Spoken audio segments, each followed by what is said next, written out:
Hello, good morning. Hello, good morning, everyone. How are you? I'm fine, all good.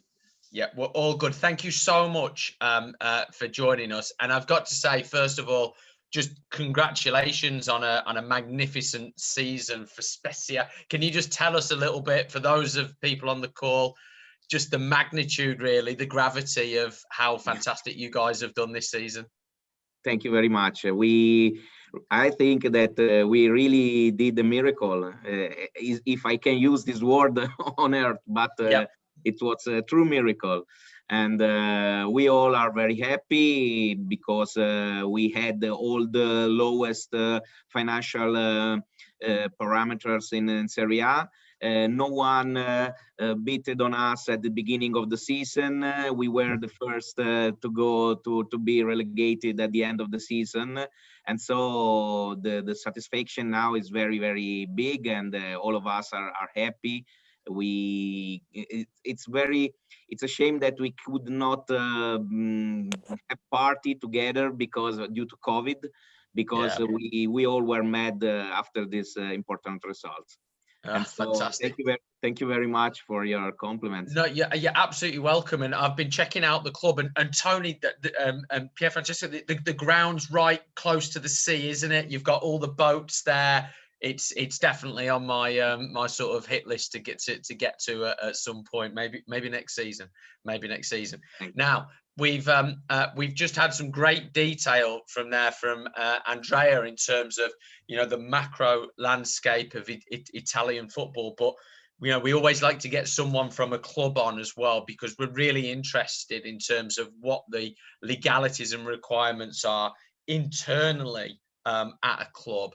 And I want to ask you sort of specifically on what the situation is with non-EU players and also image rights as well. So can you take us through what the situation is with the non-EU players? What's allowed, what isn't allowed? Yes. Please, first of all, Andrea's contribution was very wide and satisfactory, I think. Working in Italy for agents or brokers is a little bit complicated, but it's not impossible. So I think that everyone can work and can do a good job, but doing it knowing regulations. And as you told first, I'm the managing director of Spezia Calcio. And first of all, please accept my apologizes for my English. That's very poor, and so it's absolutely fine. Don't worry. I kindly ask you to stop me and ask me if something is not very clear. Okay. So I really also apologize if I'll say goodbye at the end, but at 12 I have an important meeting. That's These days fine. are very, very busy for us. Just yesterday we had a change of our sport director, and so a lot of situations are being defined at the moment. So I'm very sorry to leave this meeting, but it's important for me. So I've been working in the Italian professional football industry for about 20 years. Before the season at Spezia, I served the Inter Milan as first team sports secretary for 4 seasons. In this role, I was able to get deep my knowledge of Italian football and international football regulation at the highest level. Me and Andrea worked for several transfer, and so our friendship grew up also after this work together. And during my work, I also had the opportunity to know what it means for a foreign ownership to come to Italy and invest in Italian football. I've been hired by Inter in July 2016, a few days after the closing of the deal for the acquisition of the club by Suning Group on behalf of Zhang family. In those years, the investment of Chinese business in Europe and European football were very important. So much so that even AC Milan a few months later was bought by China's ownership, although they used the financial support of Elliott Fund. Yeah. So in my opinion, Unlike the other investors, the Chinese have the government mission to acquire important market shares in various branches of trade and business in Europe and especially in Italy. And football was the vehicle to gain immediate credibility in the markets. This project immediately highlighted some problems, especially of financial nature, so much so that the Chinese government had to issue a series of measures and laws to limit the use of funds from their central bank in certain activities, including entertainment and football. So that was one of the sectors in which they do not invest. Yeah, and Pierfrancesco, that made a lot of people in England very nervous. You know, Manchester United were owed a lot of money from Inter Milan for Lukaku. Yeah. There's one or two other similar deals. Do you see that situation sort of resolved a little bit in terms of the Chinese commitment to funds, or is it ongoing? In Italy, in that moment, the news are that Inter Milan is working for getting an equity for about 200 millions and more to close his dues, their dues and their debts, and paying salaries to football players and managers. Francesco, while we've got you on the subject, I was absolutely shocked of the news with Conte yesterday. Yeah, I think that you win the league, and then you leave. What's going? Can you explain a little bit? I know we don't talk out of school, but do you know what's come about? I was in Inter last season in 1920. And just at the end of the season, Conte want to be sacked off by the club, want to be fired, but because he is a winner, he want to be at the top level in each moment of his life and his career. Yeah. And so I think that his relationship, his feeling with the club, maybe broke during this last season. And so they all thought that was better for everyone to close the contract. And I think that Conte is a winner, but is very, very difficult to manage because he wants to be at the top in each moment and ask the best player in Europe. And the best player are very expensive, so we know. I think that for Inter in that moment it's not easy to agree with this coach, and so most probably they will change. I don't know which trainer will go to Inter Milan. But he's leaving on a high, a massive high. You know, it's a big win for Inter. Maybe that Conte should be hired by Real Madrid too. It's not, maybe. Yeah. Maybe. But Pierfrancesco, getting back to the non-EU players, then what is allowed, what is not allowed? So the problem in Italy is that there are a lot of regulations, okay, for registering players, especially for Serie A.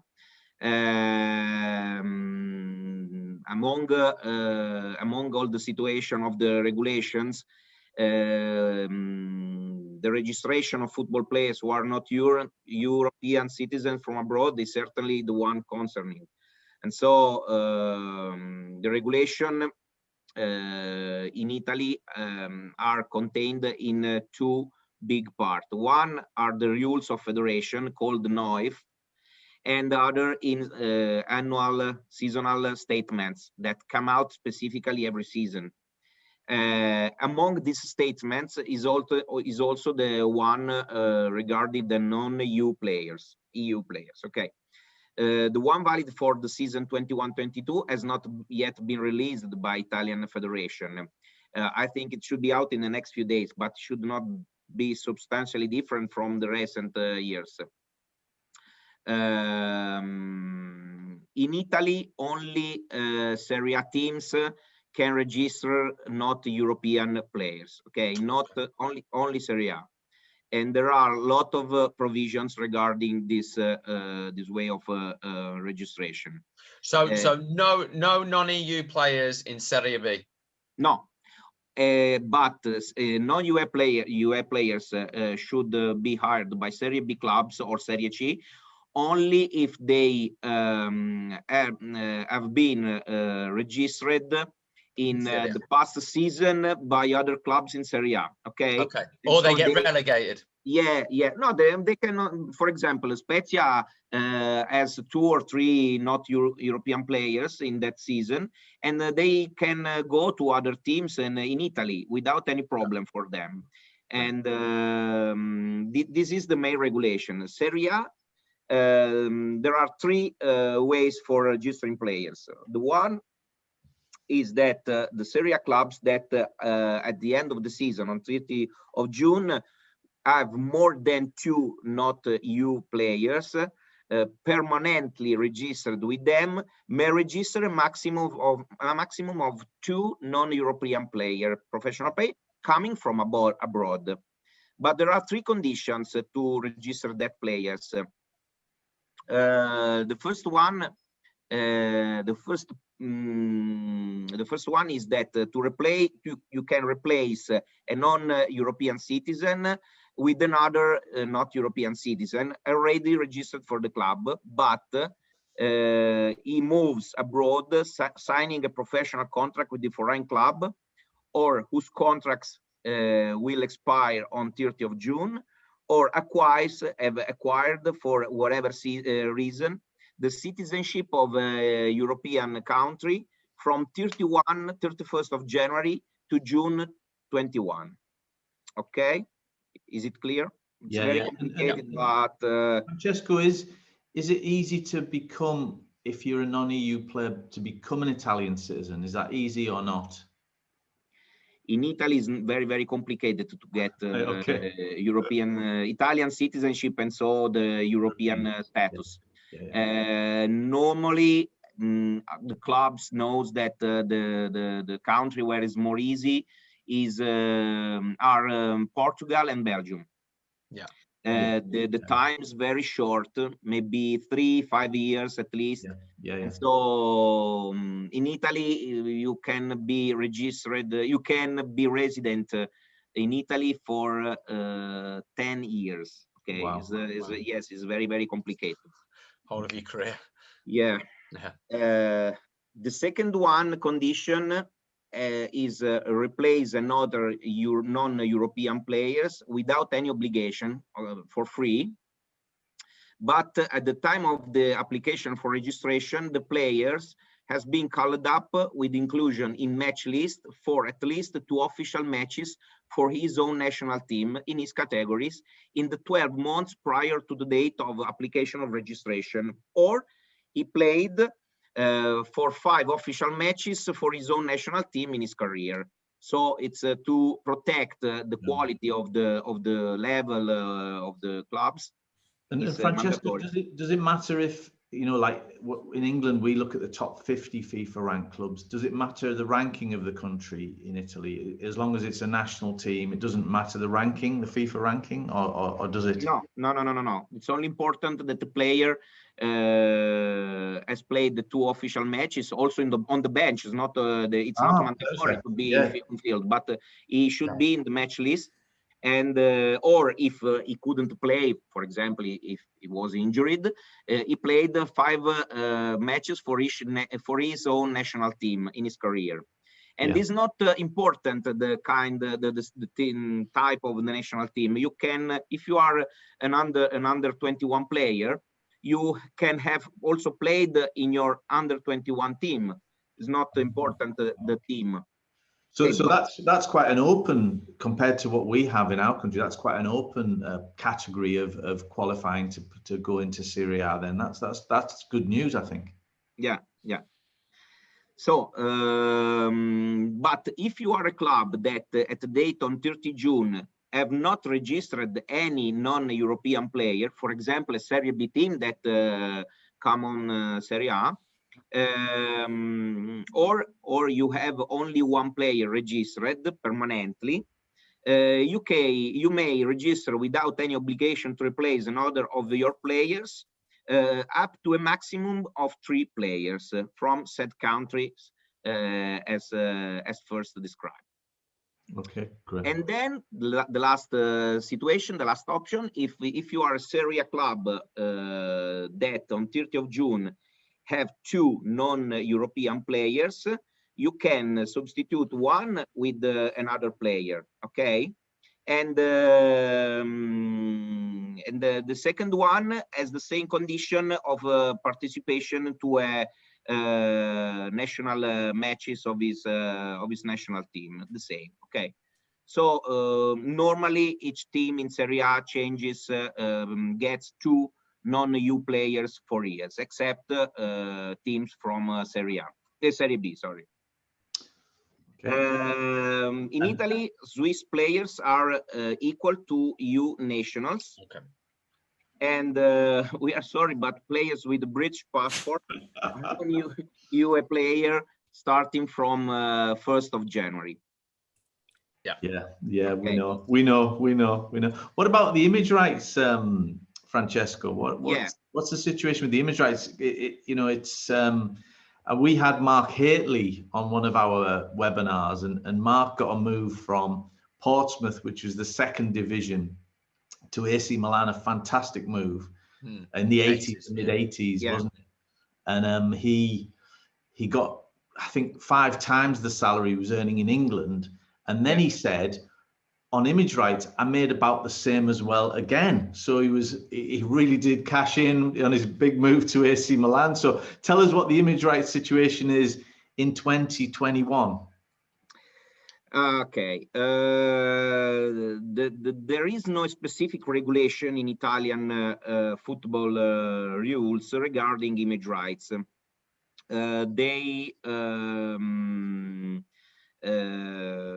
Normally a club in Italy can ask you to negotiate part of the player's wage in the form of image rights. Okay, so you have to imagine that the salary should be composed by 2 parts: the fixed salary and the bonuses, and the third one is the image rights. And what sort of percentage, Francesco? What sort of percentage are we looking at? For I think basic, for the bonus, for the image rights. Normally, but consider that image rights are used especially from big clubs, top clubs. Okay, for example, in Spezia we don't use any image right contract, but we cannot exclude to do it for the new regulation according to the registration of players. I think about 10% of the salary. Okay. About. In Inter, normally we used to buy image rights as 10% of the salary, of the fixed salary agreed with the player. Okay. So the salary is 90% and image right 10%. Okay. Perfect. Thank you. It's very important to know that you can do a contract of image rights on plain paper, white paper, but in Italian, because this is the first language you have to use to register the contract. And so if you agree to buy image rights to a player, if the player directly sells his image rights, the contract must be registered together with the contract on league and on federation. Okay. But for example, if a player has sold his image rights to a company and the company find a deal with the club, this contract should not be registered to Italian federation. Okay, it's important. This is a very important difference. In Italy, unlike the English form, where there is a field for image rights, in Italy, FA forms do not provide for the club and the player to agree an image right. And as you know, the Italian federation forms are mandatory to close a deal with the player. Therefore, it's sorry, Andrea. Sorry, Francesco. I was just going to ask about so payments to agents. How good are Italian clubs at paying agents their commission once the deal's been done? Tricky question for Francesco. That's really a below the belt. Oh, sorry. Yeah. I'm sure it's excellent at Spezia. The agents on this call will be thinking, hey, how are we going to get paid at the end of the day, you know? So how good do you think they are, Francesco? Sorry for the question. No, it's not a normal question. And if I'm here, I think I have to answer to your questions. So as Andrea knows, normally the image rights is normally considered as salary. So the percentage or the wage defined for agent is calculated on the 100% also image right amount. Okay, is true there. And Pierre, what about the current trends to pay commissions to agents rather than image rights or salaries to the players? Especially the audience that is attending this webinar, they may wonder, what is the current trend? Are payments to agents being deferred, cancelled? Are clubs, even in Serie A top level, trying to avoid payments? And another, sometimes I shake when I ask certain questions. What if my player has a bad performance? Will they pay me? Because we have somehow, Pierfrancesco, created clubs as professionals, this reputation for Italy being a place where if your player is good, no problem with your commission. If the player is bad, poor performance, we try to move him. You should waive your right or your claim to any commission payment, which I think is legally wrong, unethical, and I haven't seen much in practice in first or second division. I'm not going to, of course, speculate on lower divisions, which struggle with so many problems that, agents are just a drop in the ocean. But what is your view about, commissions paid to agents? Are we trying to are we trying to cheat? Are we trying to, is Italy a place which is not stable enough? I can speak only about your on behalf of Spezia, not other clubs. So we, as you know, we paid everything just with 1 month later than the deadline. So we had no big problems with the agents, and we try to respect any deadlines. And this is our ethic. This is our behavior to be a stronger club, to be credible. Okay. Yeah. But I think that the regulations do not protect agents in Italy, I think. Correct. This is a very important point. There is no sanction attached. No. I think that would be part of the new bargaining table. Cap, possibly yes. Against what? Against protection. Yeah. Legal protection, dispute resolution forum, an accelerated forum, perhaps, because now the risk is to take so much time to get a favorable judgment or decision about the payment that it almost makes no sense sometimes to invest on lawyers. So they pay more on lawyers. They pay more on lawyers than on commission itself, which is ridiculous. It seems a real sort of strange situation to me, and it'd be interesting to get you both views.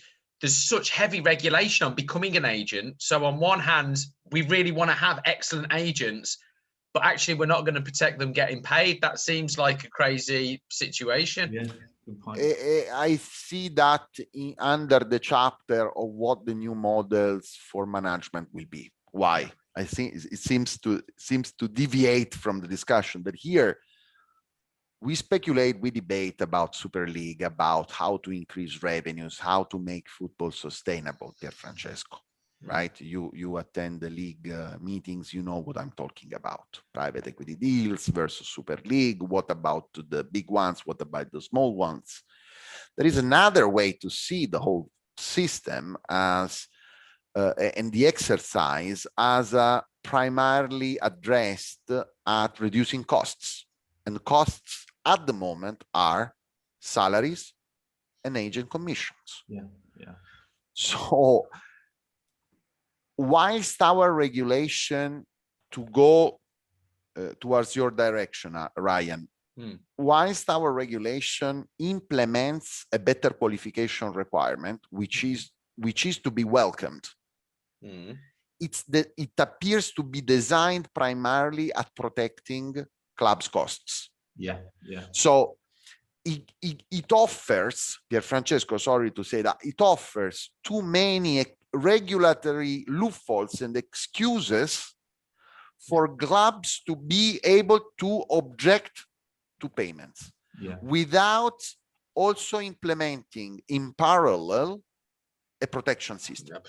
On that, I fully, let's say, give credit to Pierfrancesco's honesty in in portraying things the right way. While we've got Pierfrancesco on for the last 5 minutes, because I know he's got an important meeting to go to. Pierfrancesco, your club's done fantastically well. How are you looking at this summer? Because you've got to repeat the feat of staying in Serie A. It's going to be, every team knows how you play now. They've got used to you. They've had 2 games against you. What's the plan for summer? What's the transfer plan for summer? This is the new challenge for us. Our goal is to be confirmed as a stable Serie A team, like Sassuolo, like Chievo, that stayed also more than 20 years in Serie Colors are pretty much the same. Yeah, the colors are the same. Colors are the same, but we have no strips. And are the players knocking on your door saying, "Hey, listen, we've kept you in the Serie A. What about a pay rise then?" Great. Or the agents knocking on the door, I should say. No. I think we will do.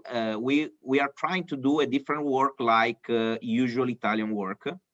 The new ownership put a new culture, new mentality. Okay, and they want to